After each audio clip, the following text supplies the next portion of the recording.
Buenas noches. Hemos tenido problemas con internet.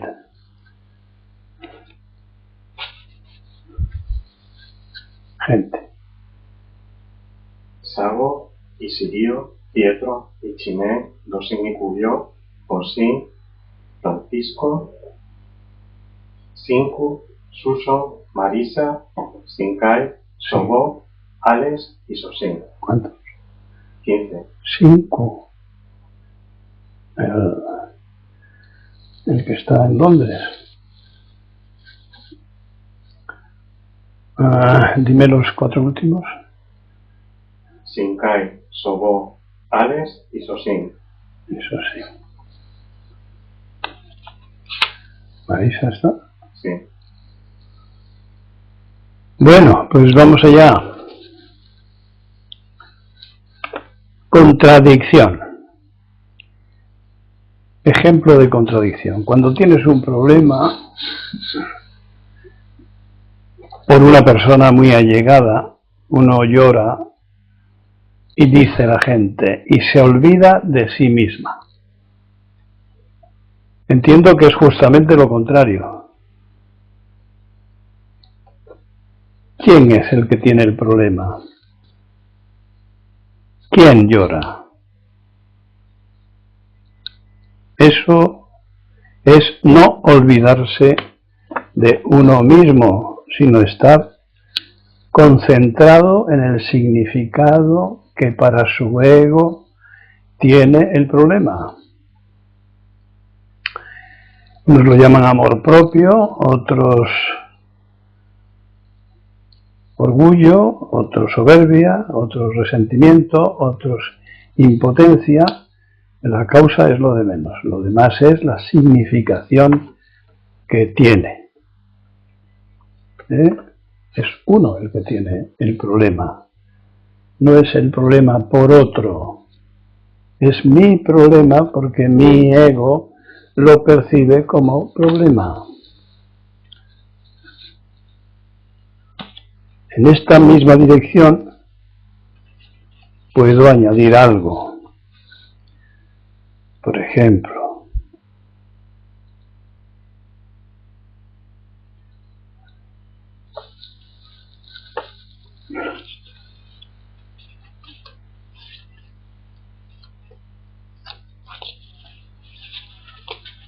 otra frase habitual que utiliza mucho la gente joven, que dice, yo paso de todo. Es una frase, una fórmula con la que se ejemplifica el desinterés por todo lo que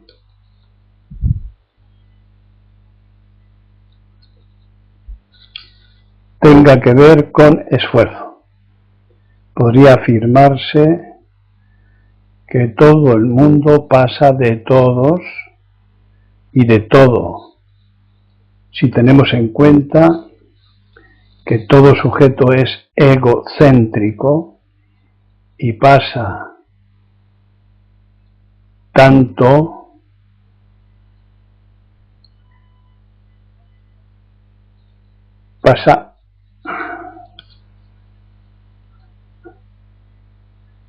de todo lo ajeno. Es decir, somos ajenos a lo ajeno. Lo ajeno no nos llega como egos.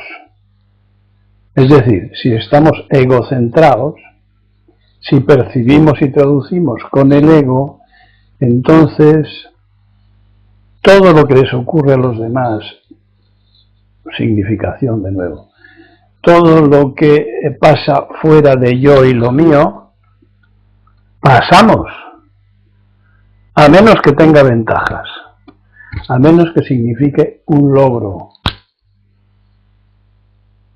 Pero, en ese caso, si no pasamos,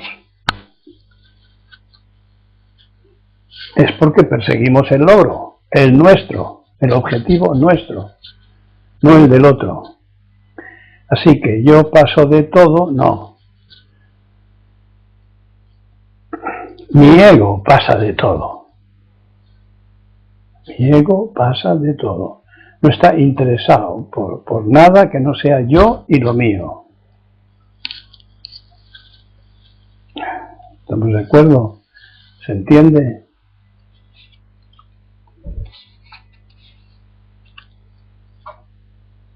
Abundamos más en el egoísmo, en el egocentrismo. Un día pregunté a uno que solía venir por aquí, por el templo, le dije, ¿qué crees tú que lográndolo, que teniéndolo, te haría despertar? Y dijo, tu cabeza, por la mía.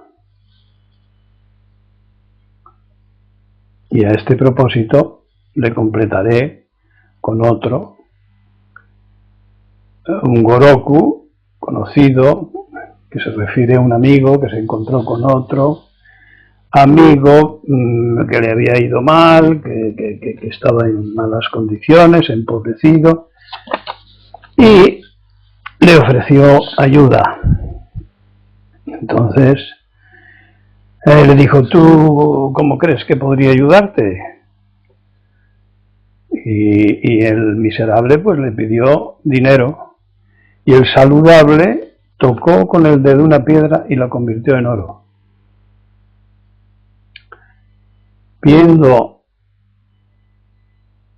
que el amigo miserable no estaba satisfecho, tocó con el dedo una piedra mayor. Pero la expresión del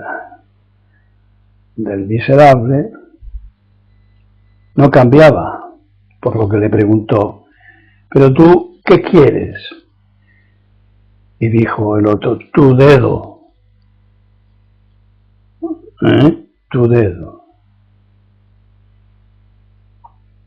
Nos damos cuenta cómo los demás no interesan. Los demás no son significativos. Esto es muy fuerte, ¿verdad? Yo creo que estoy escandalizando a alguno que está convencido de su bonomía. Bueno, pues si el ego es un ego, no interesa más que si puede hacer negocio. Y el negocio no es siempre dinero. Como decía Buda, es prestigio, ventaja, poder.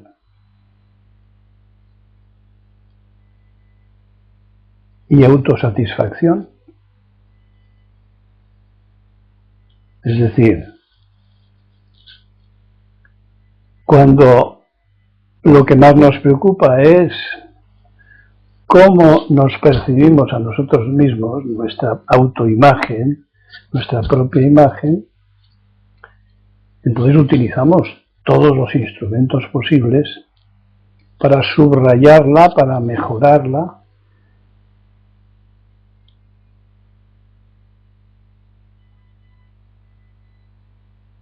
Es decir, de nuevo, no interesan los demás. Son meros instrumentos de distintos tipos de logro.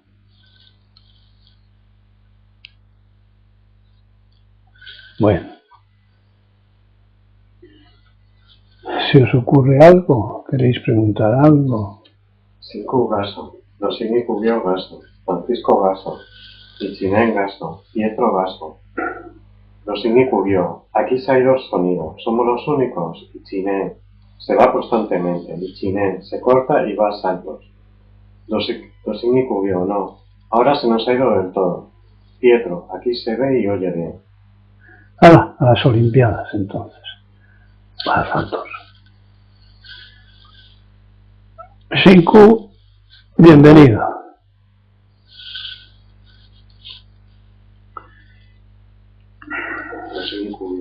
¿Qué? Hemos salido y entrado y volvemos a oír. Te iba a preguntar si podías hacer tú algo bajando como sueles hacerla. Hoy lo he bajado bastante. Ya. Así que yo veo ahí un burro, no me veo a mí. ¿Cómo te aprovechas? Bueno, me decís algo.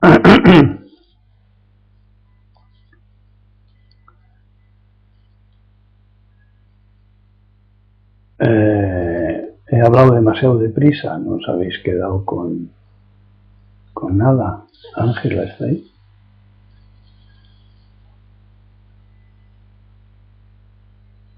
¿Ha entrado Diego? Ah, Y Ángela no está. bueno. Venga, ¿alguna preguntita?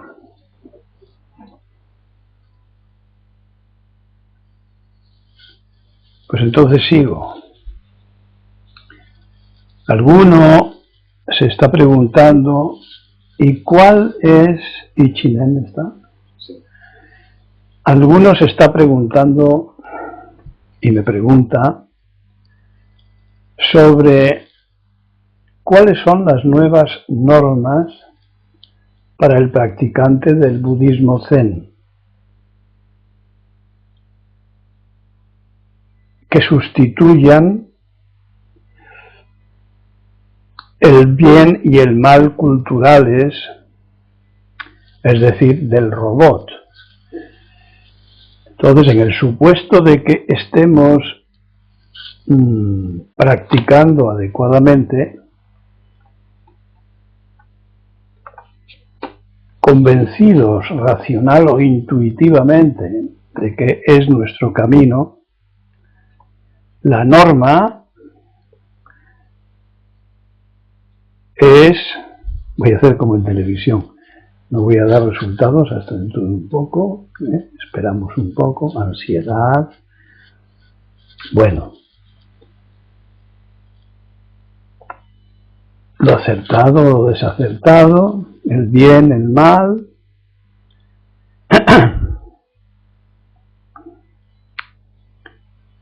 Pues esa nueva norma es lo conducente y lo no conducente. Refrescaré lo que entendemos por conducente y no conducente. Es conducente lo que facilita el camino, los hábiles medios, la práctica de todo eso que aparece en el apéndice de mis libros,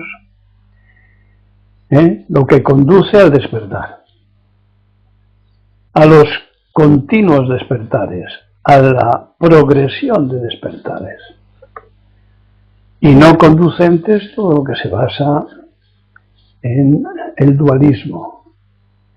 Las conversaciones o discusiones lo tenéis en los libros también, en el prólogo del Sobogenzo. Hablar de luchas, de oposiciones, en cuestiones de sexo, en cuestiones de política, en cuestiones de religión, en cuestiones de dinero, en todo lo que signifique o pueda significar enfrentamiento, eso es no conducente, porque alinea la mente. Ahí perdemos la impersonalidad, la imparcialidad. Caemos en la trampa. Supongo que se entienda la lista restante, pues la vais poniendo vosotros, ayudaos por vuestro Zanshin, vuestra antena del estado de alerta que inmediatamente ve pensamientos, sentimientos, proyectos de acción de carácter dualista, dualista, de opuestos. Me gusta, no me gusta, acertado, desacertado, sagrado, profano.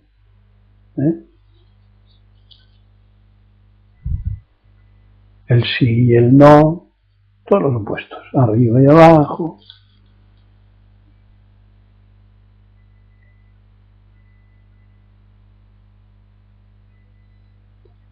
Esto es básico para la práctica, para la salud de la vida de todos los seres.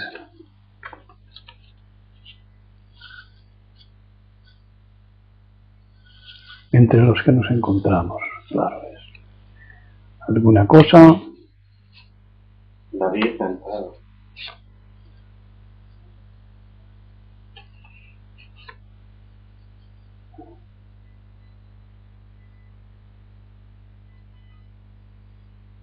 Nada nuevo, nada especial. Ya sabéis, subid el nivel de conciencia. No digo que le elevéis, sino al contrario, como en el mar, subamos el nivel de conciencia soltando el corcho en el que hemos estado en profundidad, porque en profundidad no se puede pensar, solo se oye, ni siquiera se escucha, se oye. Entonces soltamos el corcho y el solito va a subir y ahora ya podemos pensar, porque estamos en la zona cortical del cerebro. Pensamientos. Aunque todo esté unido, pero tenemos que aprender a manejarlo. Entonces ya he dado mucha información sobre egocentrismo y con ejemplos de conducencia y no conducencia. Es decir, si queremos... ¿qué? David, Gaso no oigo nada al inicio, y Chinén, pero puede haber en la vida circunstancias en que la acción justa o conducente suponga un enfrentamiento, ¿no? Los enfrentamientos siempre están en el ego. Las contradicciones y los dualismos siempre están en el ego. Y Chinén. Si hay enfrentamiento, no hay vida. No hay vida, no hay vida real. Ya estamos en el terreno de la ilusión, de los deseos, del ego, de las pérdidas y las ganancias. El practicante del Zen vive para el Zen, es decir, vive para vivir. Ya sé que no he explicado nada, pero es que nada puedo explicar sobre lo que es la vida. Es seguir las enseñanzas de Buda, no las de nuestro ego ni otros egos. Es decir, lo mismo que cualquier acontecimiento para el practicante puede ser disuelto, como el sulfúrico, disuelto, desaparecido, cualquier globo puede ser pinchado, pues cualquier conflicto puede ser igualmente eliminado. Si hay conflicto es porque hay oposición, resistencia, bandos, sí y no, lo quiero, no lo quiero, no me conviene, no me interesa, o lo contrario. Es decir, ¿me has comprendido, Chinen? Tienes ejemplos a lo largo de tu vida cotidiana, de cada momento. Eso que cree el ego que es escoger y que no existe. Todo lo que esté condicionado elimina toda clase de libertad. Precisamente por el juego de apegos prevalentes, de apegos que se nos imponen a nosotros mismos, como he explicado al principio. Eso no es real, todo eso son interpretaciones culturales, adquiridas.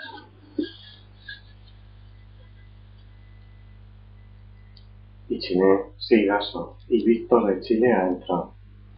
Bueno. Y Chilén, dime algo de manera que yo comprenda que ese sí, no sé a qué dices sí. Víctor de Chile, Gaso. O sea,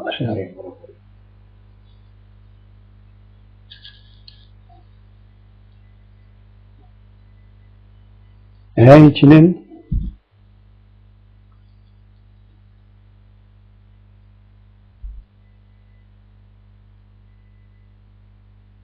Bueno, ya se te ocurrirá.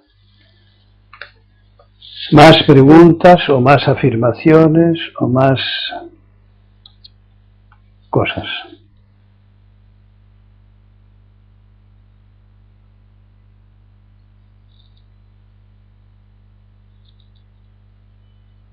Bueno, dato ecológico relacionado con la vida, con nuestra vida. Todas las noches suben a la superficie desde la zona oscura 1.000 millones de toneladas de seres vivos, calculan los biooceanógrafos. 1.000 millones de toneladas cada noche suben. Hasta los 100 metros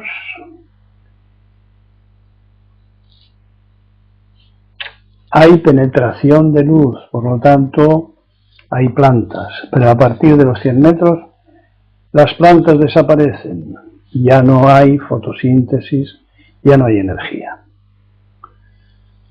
A enormes profundidades kilométricas, en oscuridad completa, la energía, fijémonos qué maravilla, se produce a partir del fósforo y el gas metano, resultado de las putrefacciones. Entonces las bacterias, ciertas bacterias, elaboran esos elementos y producen energía, incluso energía luminiscente. Una prueba más de la sabiduría de la vida.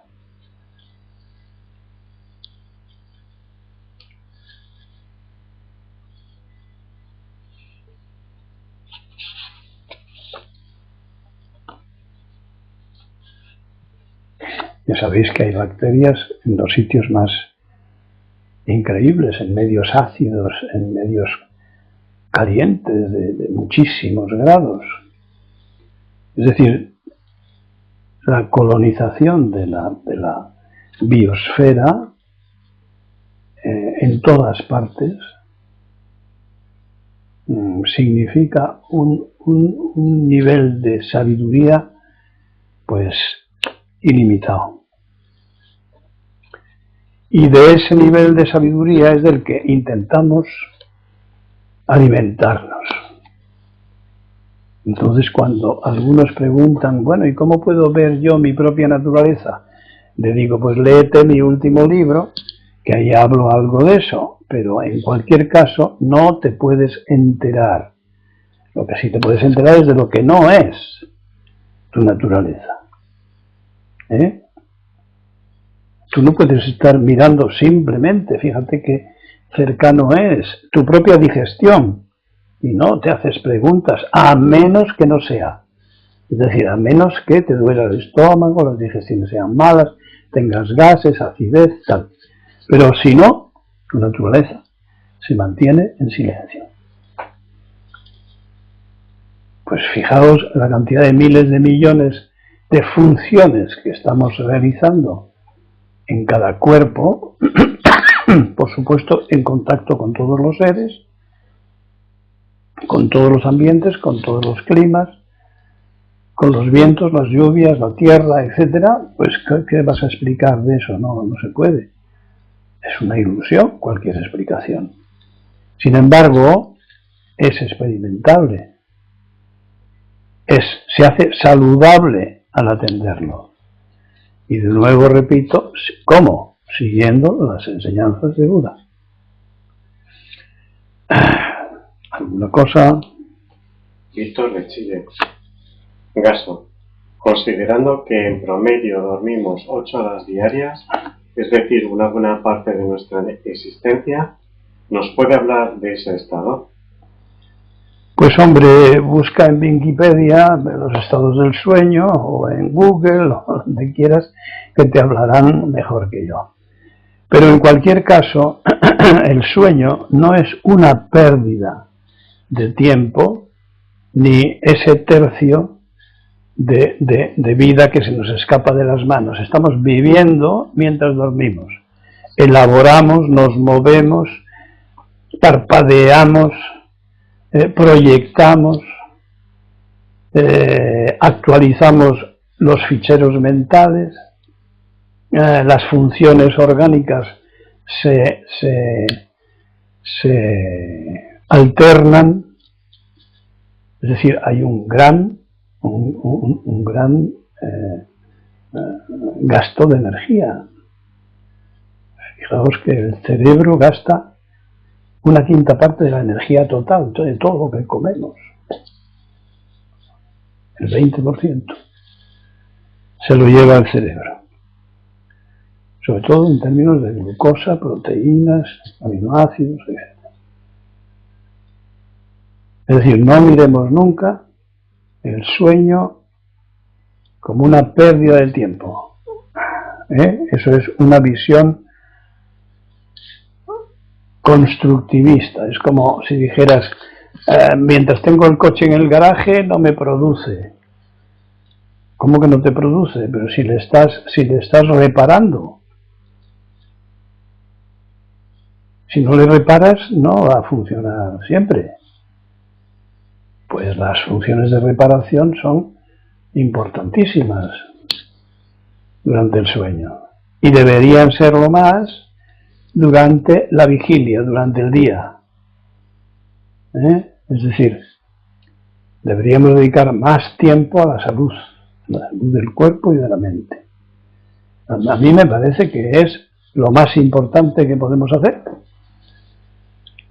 ¿Y cómo? Pues lo he dicho en mis libros, pero lo volveré a repetir en general, cuidando los vestidos, el descanso, evitando el estrés, los alimentos, haciendo ejercicio, respirando un buen aire, cambiándote del lugar donde vives si es que hace falta,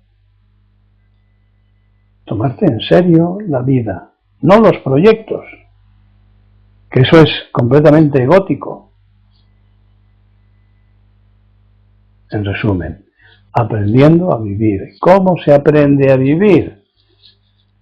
Pues dejando a un lado las ilusiones, al ego, etc. ¿Y cómo se aprende eso? Siguiendo las instrucciones de tu maestro y el camino de los Budas.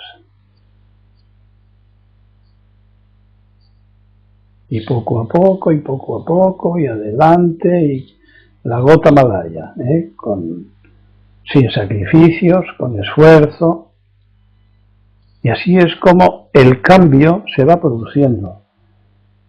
Cambio físico-mental, que es lo mismo, físico-mental cósmico, que es lo mismo. Es decir, encontrando un lugar en el cosmos, no en la oficina, ni en el piso, ni en la escalera, ni en la avenida.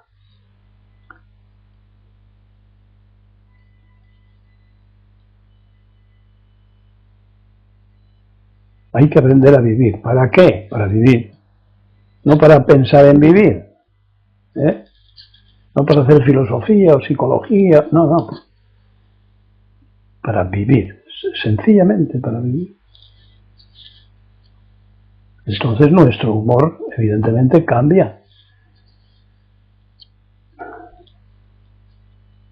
La sensación de bienestar ya no es necesario comprarla.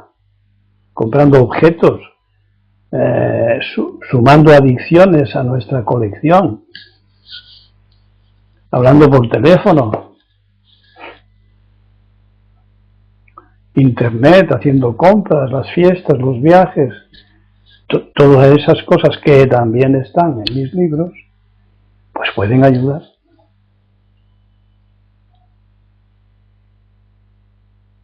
¿Alguna cosa?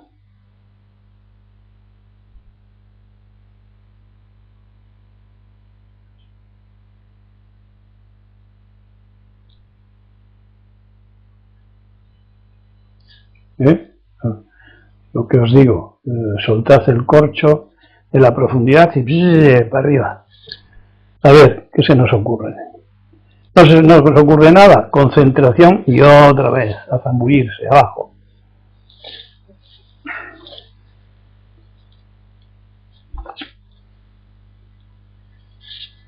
Nada.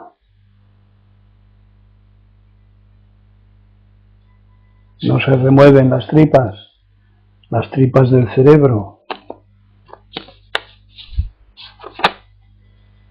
Pues ahí va otra cosa más. El follón.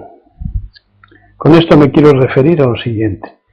Cualquiera puede comprobar que en los enfrentamientos emocionales de los debates ideológicos, políticos, deportivos, etcétera, pero concretamente en los televisivos o en los de radio, la gente invitada aplaude y se estimula, no por los contenidos, que en general no interesan nada, sino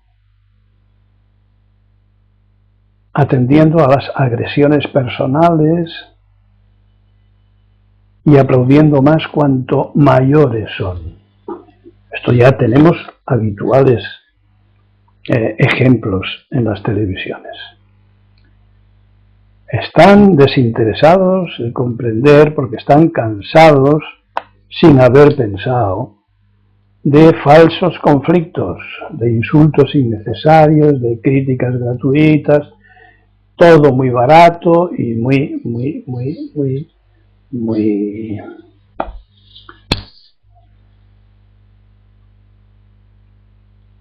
triste, diría yo. Y entonces se quedan con el personalismo del insulto, de la agresión. Y ese es el espectáculo que las televisiones conocen muy bien. Y por eso lo promueven. Promueven los escándalos, promueven los crímenes, los analizan al detalle, cuanta más sangre mejor, cuanto más terrible y cruel es un acontecimiento, más vueltas lo dan y lo repiten, etc. Entonces son nuestros educadores, los educadores de hoy.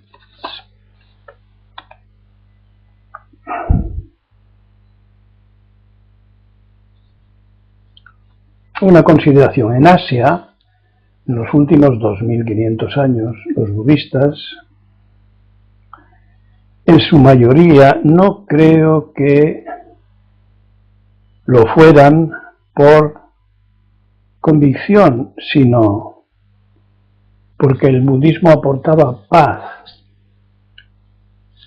imitable, que se generalizaba en cada país en que entraba, y disolvían los conflictos de los que estaban hartos, porque llega un momento en que la gente se harta de tanta barbaridad innecesaria, de tanto insulto.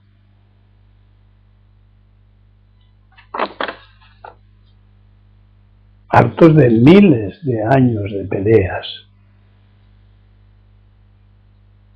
Entonces su agotada mente generacional descansaba. Y de lo personal pasaban a la paz impersonal y de este al respeto mutuo, valorándose especialmente ese tipo de relaciones que en muchos casos, entre la gente más sencilla, todavía se conservan.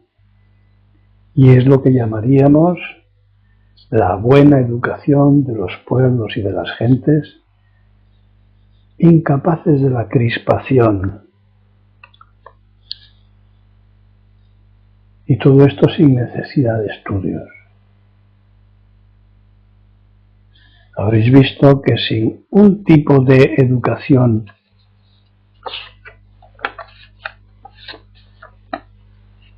recibida al mismo tiempo que los estudios, la gente se convierte en ignorantes con títulos, en doblemente egoístas, pretenciosos, engreídos, prepotentes,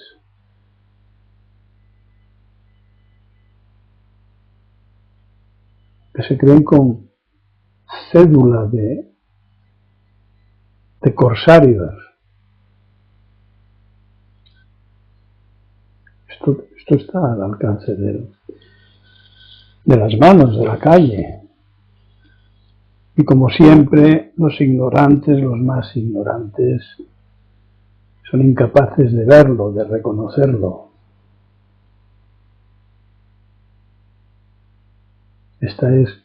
Estaba siendo la evolución de los seres humanos que en estos días se demuestra una vez más en Copenhague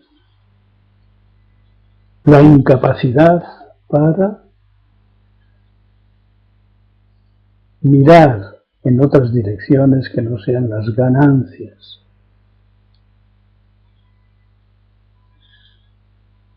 Es decir, la nueva política parece estar en todos los países en las manos de las multinacionales, cuyo código sabéis muy bien que es, fijaos qué palabra, el rendimiento. El rendimiento de unos que son sustituidos por otros, pero con unos intereses, que es la exigencia de los que colocan sus dineros en esas sociedades que ahora cambian de sitio con facilidad, buscando el esfuerzo supervivencial de las gentes más necesitadas o que han caído en la trampa de la venta de la imagen, de la venta de la felicidad, es decir, de las falsas promesas.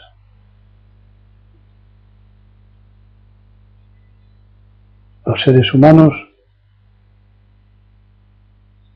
lo repito muchas veces, tenemos un cerebro sin criterio, un cerebro al que le sirve todo, todo lo recoge, se lo traga todo.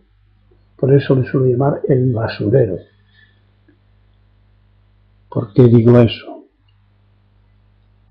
Porque estas gentes necesitadas, una vez que pueden conseguir aplacar su hambre, fijémonos que 100 y pico países financian a 40, entonces compran una televisión y la televisión les va enseñando poco a poco las nuevas aspiraciones, las nuevas ambiciones. El próximo día ya os hablaré de cómo se convence a los países colonizados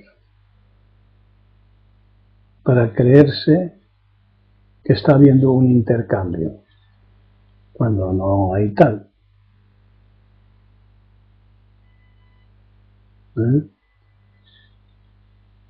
A esos países se les dice que el mestizaje beneficia a ambos. No, eso es folclore para turistas.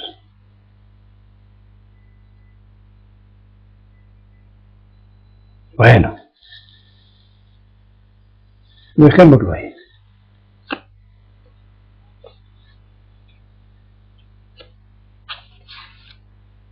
¿Hay alguna cosa?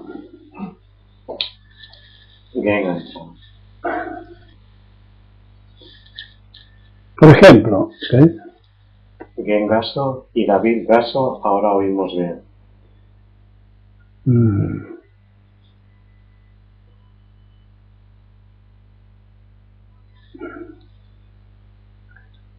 El budismo zen que no es religioso, hay otros budismos que sí son religiosos, con multitud de creencias. Pues en el budismo zen no se cree, siguiendo a Buda, en el alma en Dios alguno, en creación alguna, en vidas después de la muerte, en el culto a ninguna imagen, en el pecado, en la magia, en los milagros, en los sacrificios, en los rezos.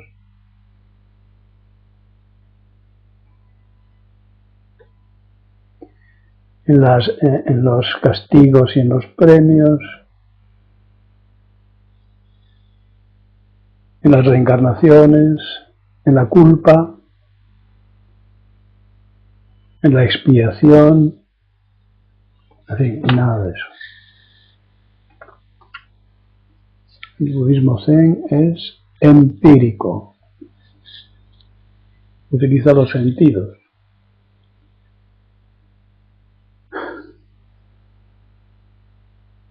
En una de las charlas comenté la dodecuple cadena del condicionamiento dependiente o de la causalidad que explica, que está en el apéndice, que explica la construcción del ego. Y lo expliqué más detalladamente y con más ejemplos que lo que ponen en el apéndice. Y yo sugeriría que os lo leyerais.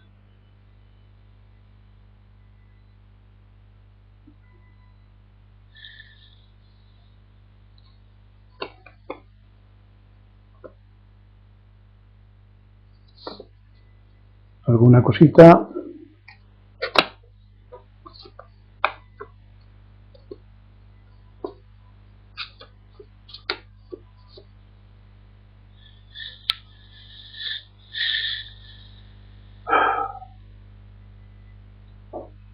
Y siguió.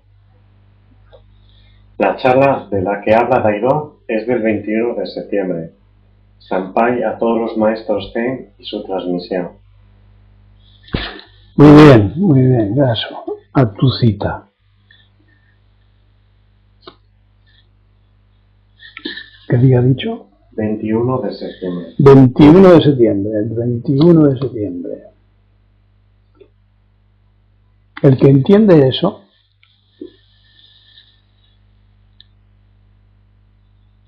ya está haciendo un trabajo de desmoronamiento de su personaje particular y egocéntrico. Solo a entenderlo. No es que haya que quedarse ahí, después tienen que venir el resto de las prácticas.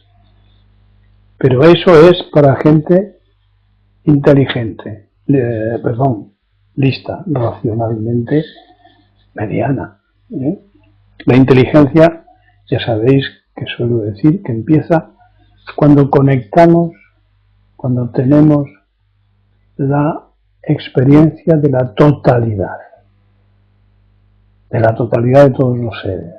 Algo impensable, pero sí experimentable. También se llama Satori, etc. Bueno, pues vamos con la última chuleta sobre la liberación. ¿A qué nos referimos? O la liberación empiezo otra vez. Nos referimos a la liberación de la mecánica del robot, del ego, del personaje. Liberarse, en el budismo zen es eso. Es dejar caer esa mecánica robótica. Podría hablarse de la superación del egocentrismo convencional, admitido y sostenido por todos los ciudadanos de esa cultura, con peculiaridades especiales, pero todos los seres humanos de todas las culturas aprendemos por egocentrismo, hasta llegar al hartazgo. Un ejemplo estereotipado, un modelo generalizado es capacitarse para un trabajo, conseguirle, casarse, tener hijos, casa propia, un coche, viajar, vestidos, tener amigos, ir de cenas, hablar de las cosas menos conducentes del mundo. Pocas personas caen en la cuenta de que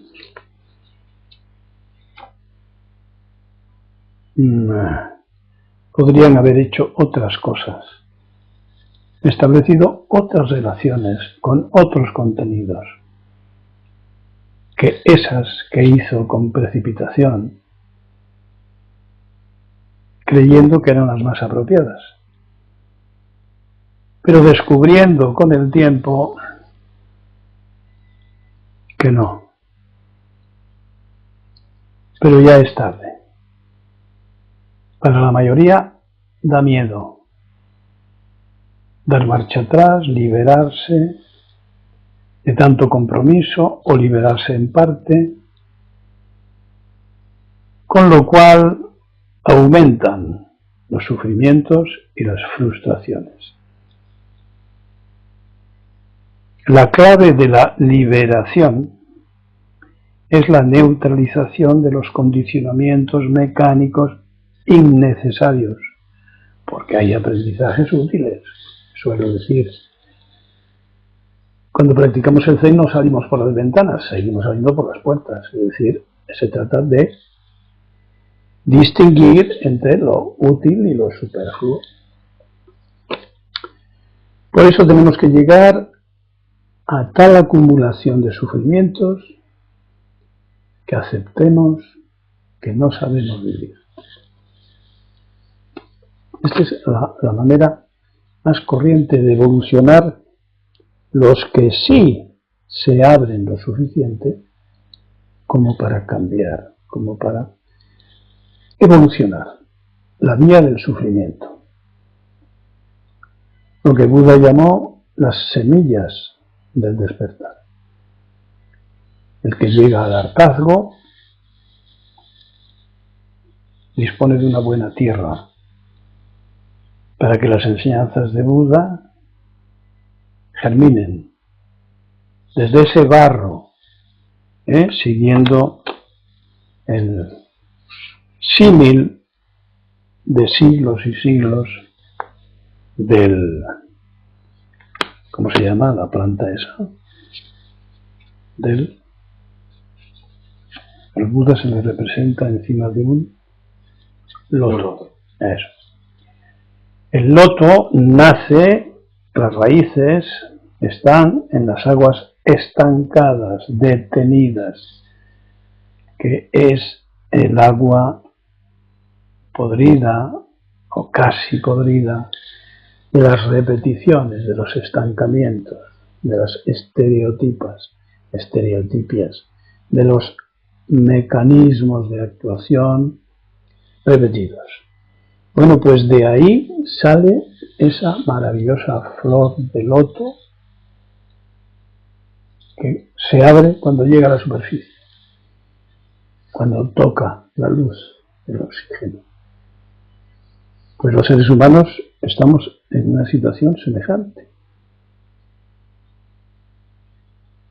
hundidos en el barro de aguas putrefactas, de aguas estancadas. No tanto, hombre, no tanto, no noto yo que huela mal. Pues sí, tu cerebro huele mal cuando le ejercitas, le estimulas, le activas convencionalmente. Ese buenismo que te atribuyes no le sabes revisar. Esa bonomía de la que presumes no la sabes criticar porque no tienes otro criterio que el de tu ego. Tú dirías, no, pero es la mejor parte de tu ego. No hay buenas partes en tu ego. Todo es aprendido. Todo es karma. Lo bueno y lo malo, las buenas acciones, los buenos pensamientos, las buenas intenciones son karma positivo. Las malas acciones, los malos sentimientos, los malos pensamientos son karma negativo. Pero igualmente karma, son condicionados. Hay la posibilidad de saltar por encima de eso e ir más allá. Esa es la pregunta. Y el camino, con mayúscula, es el de seguir el camino de Buda, seguir las enseñanzas de Buda. Eso traspasa el karma, va más allá de más allá. Más allá de los extremos del dualismo, del bien, el mal, aprendidos.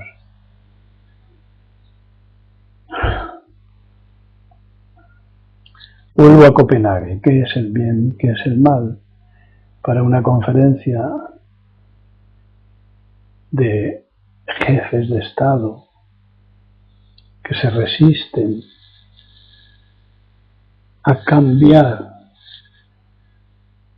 sus repeticiones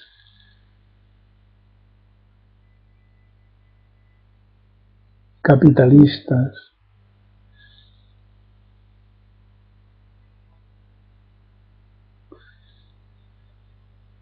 el olvido de los pueblos, el olvido del aire, del mar, de la tierra, incluso para sus propios descendientes. No nos damos cuenta de que eso es anormal, monstruoso, ignorancia pura. ¿Cómo puede ser que, como decía antes, las multinacionales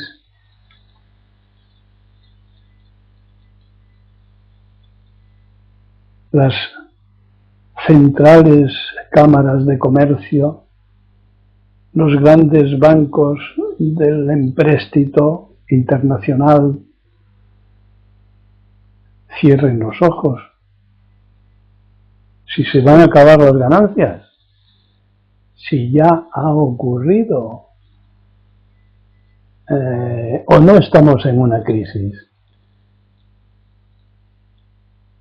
Las crisis son para eso, para cambiar. La ignorancia no les permite moverse. ¿Qué es ignorancia? La enajenación en el ego, la enajenación en la ganancia, la enajenación en la dependencia.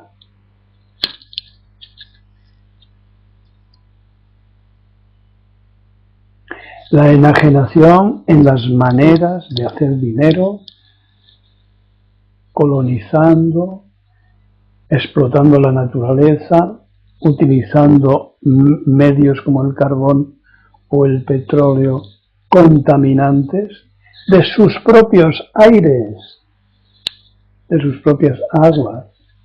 Si hay una ignorancia mayor, contádmela.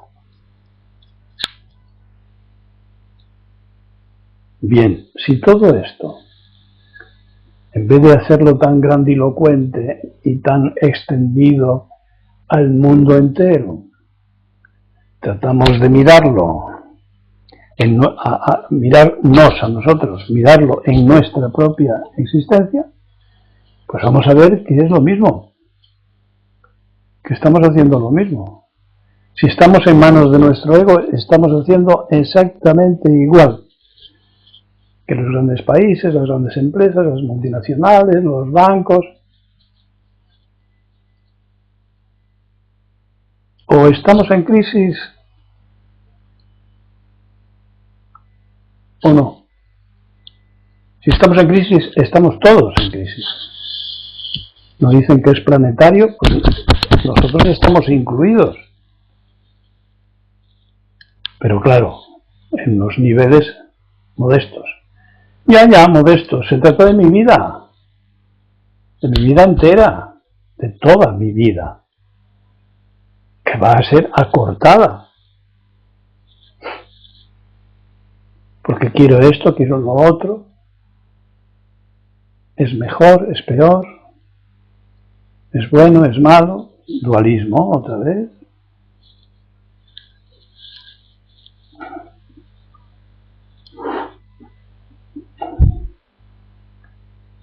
Bueno, merece reflexionarse el tema, creo, para los que no lo tienen claro. Y para los que lo tienen claro, pues remachan sus votos, remachan sus prácticas, remachan e insisten en tratar de mantenerse saludablemente lejanos. Ya sabemos que es imposible. Una lejanía manifiesta, pero lo posible.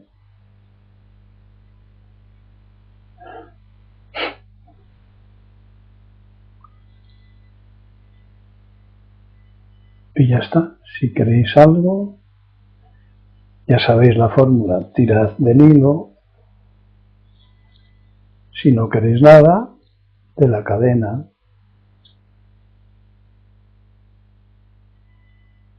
Francisco, creemos... ¿Quiénes sois? No lo sé. Dime, Francisco.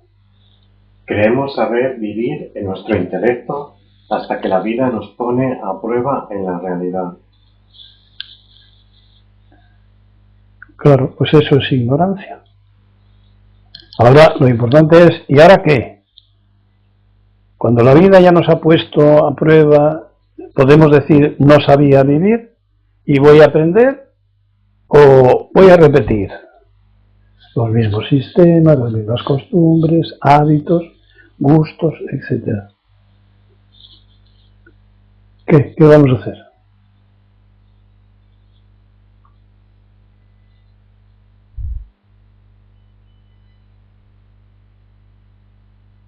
Y nos extraña ser calificados de robots.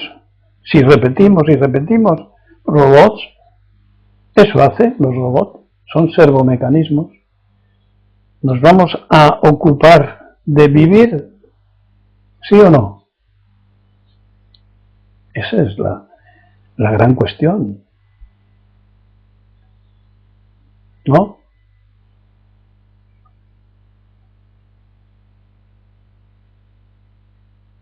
Francisco, en ocasiones te quedas sin saber qué hacer. Sí, en esas ocasiones practica.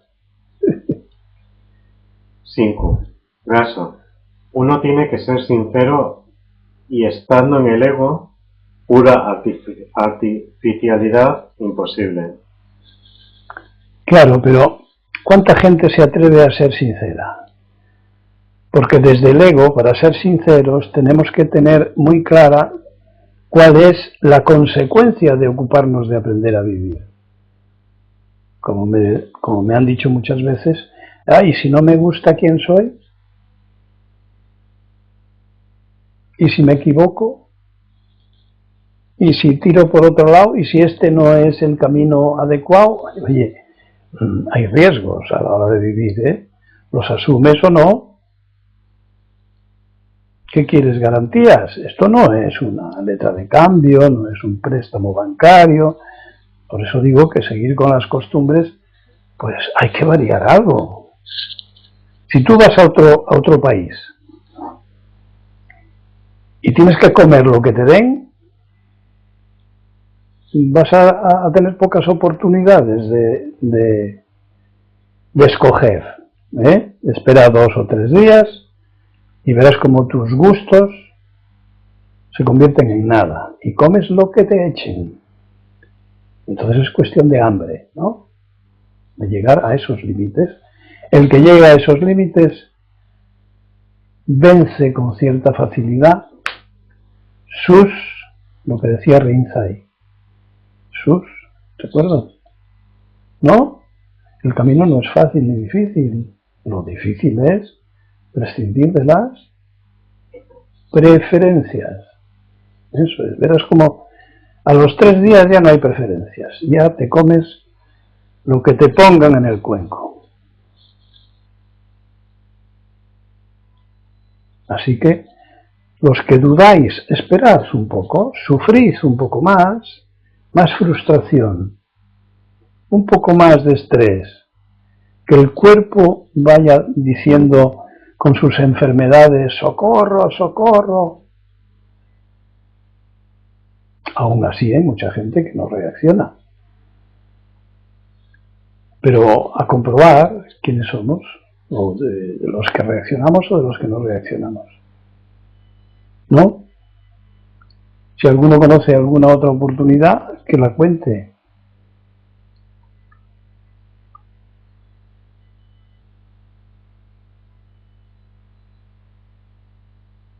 Venga, alguna cosita más. Francisco.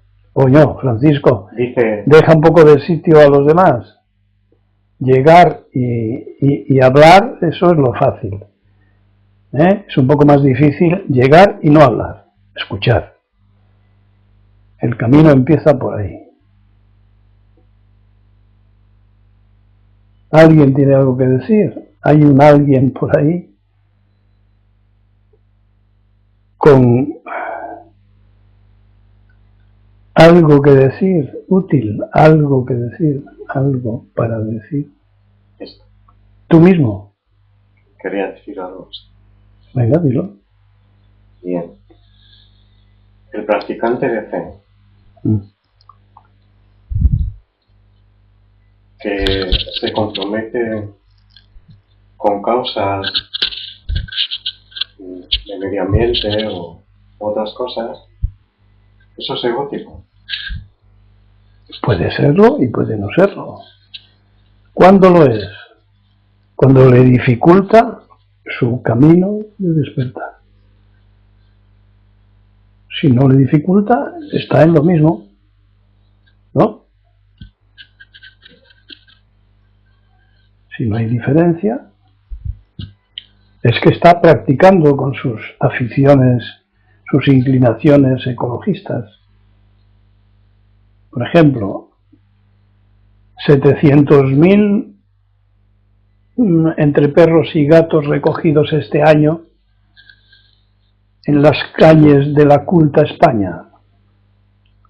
700.000, señoras y señores. 700.000. Pero claro, no sienten, no son seres vivos, no importan. 400 recogidos, la mayoría por extranjeros. ¿Qué ocurre? Ahora lo de los toros. Pero es posible que se escuchen las cosas que se escuchan por parte de estos cerebros convencionales que defienden sus posiciones personales.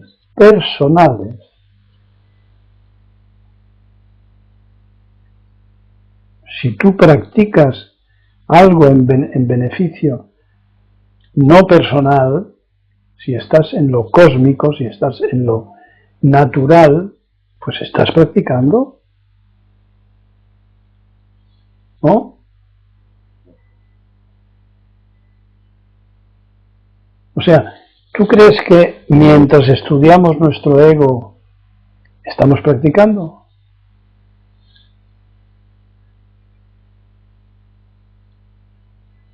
Al principio sí. ¿Cómo al principio? ¿Y a la mitad?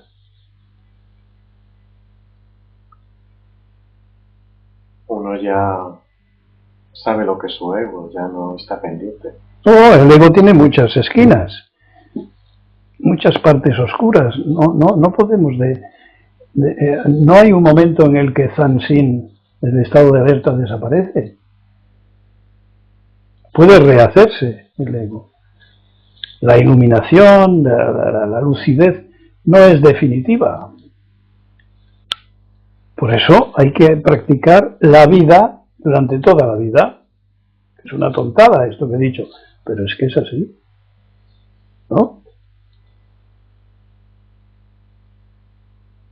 todo lo que contribuya a quitar obstáculos, a facilitar la lucidez, el despertar, llámalo iluminación, llámalo el vientre sagrado, llámale la mente de Buda, llámale el tercer ojo, llámale, en fin, literatura, todo lo que quieras. Pues está en el camino.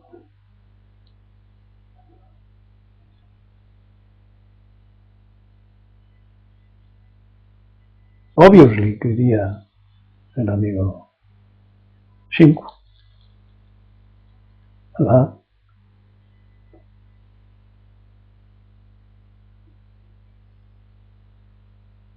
¿Bueno qué? A dormir entonces. Con nuestros proyectos y nuestras fantasías y imaginaciones compensatorias, etcétera. O nos ponemos a vivir de una puta vez.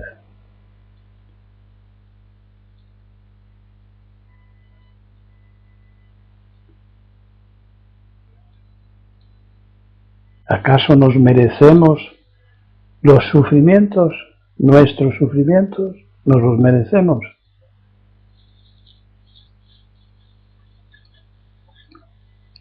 Ahí tenéis un tema, a ver.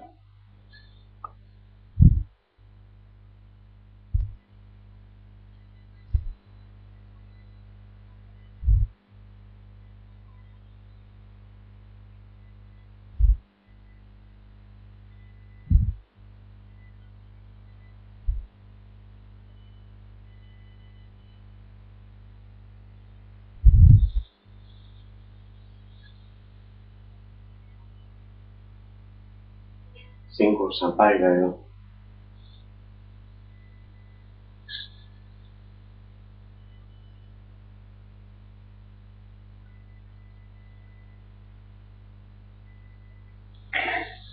A ver qué os parece este comentario. La naturaleza, nuestra propia naturaleza, es tan sabia que nos permite construir un ego para poder desbancarle, para poder adquirir lucidez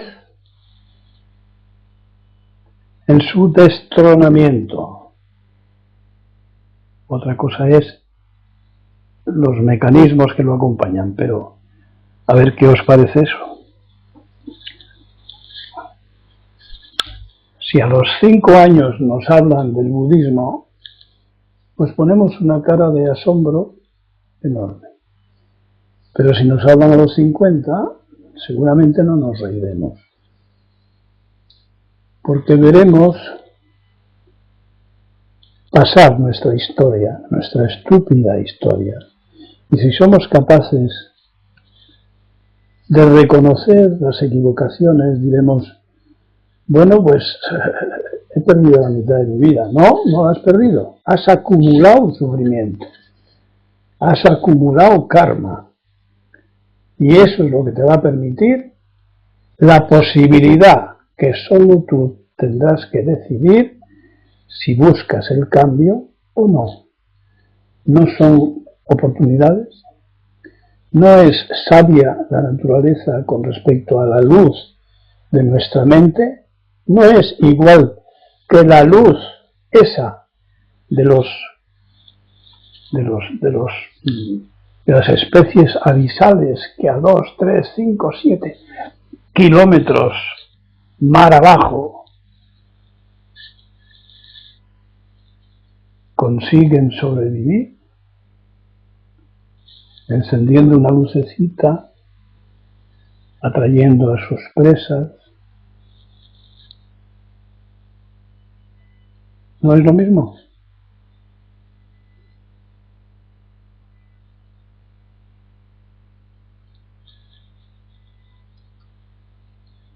Si no confiamos en la sabiduría de nuestra naturaleza, fijaros que un día fuimos bacterias, señores, como esas bacterias que están ahí elaborando el fósforo y el metano. Somos el sueño de una bacteria. No, sueño, lo retiro, me huele muy mal.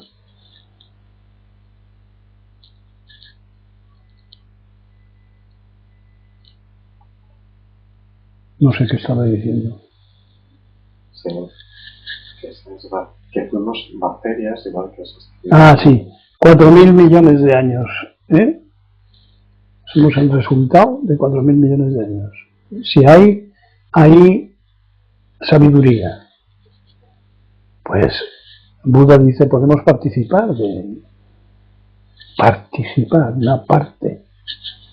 una parte por lo menos. Entonces a lo que iba es si no tenemos confianza en este cuerpo, en la sabiduría de esta budeidad, que no es más que estar vivos, ni menos, si no confiamos en eso, no despertaremos. Si no confiamos en la sabiduría potencial, imaginémonos en cualquier otra historia. Ahora, si confiamos, si somos capaces de sentirlo, de verlo, de observarlo a nuestro alrededor, en esa naturaleza tan cercana que tenemos, si la sabemos buscar, entonces sí, despertaremos. No hay duda. Y si hay duda es igual. Las dudas pertenecen al ego, allá él. ¿Cómo se eliminan las dudas? Practicando. Tú practica. Cuando tengas dudas, practica. Verás cómo desaparecen. Y si no desaparecen, practica más. ¿No? Soken dice que sí. Bueno, venga, algo más. Suso, ¿qué espectador dice que es tan sabia? 5. Gaso. Y la puerta del tesoro está engrasadita para abrirse en su momento. Así es, pero solo si se la engrasa cada día, varias veces al día, hasta que nos convirtamos en grasa, en puerta, y hasta que todo sea uno. Cuando todo sea uno, pues ya respondo a Suso, ¿dónde está la diferencia?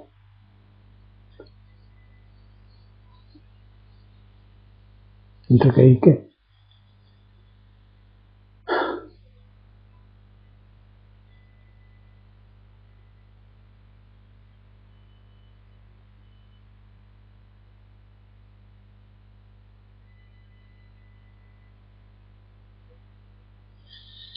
Muy mal. Bueno, señoras y señores,